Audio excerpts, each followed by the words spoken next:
किसी रोज किसी दुख पे इकट्ठे रोएं।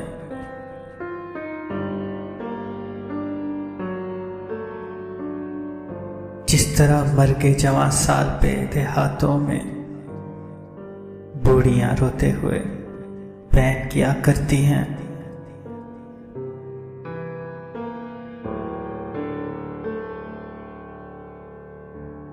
जिस तरह एक स्याहपोश परिंदे के गिरने से ढार के ढार जमीनों पे उतर आते हैं,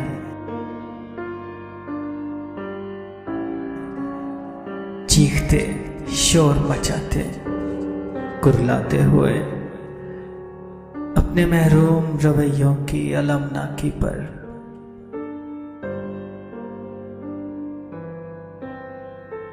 अपनी तन्हाई के वीरानों में छुप कर रोना एक नए दुख के इजाफे के सिवा कुछ भी नहीं।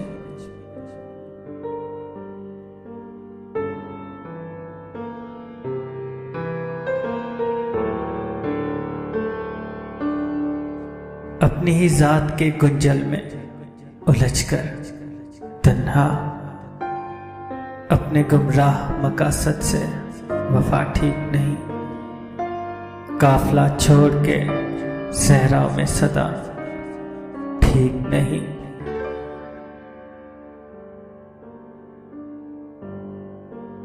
हम परिंदे हैं न मकतूल हवाएं, फिर भी किसी रोज किसी दुख पे इकट्ठे रोएं।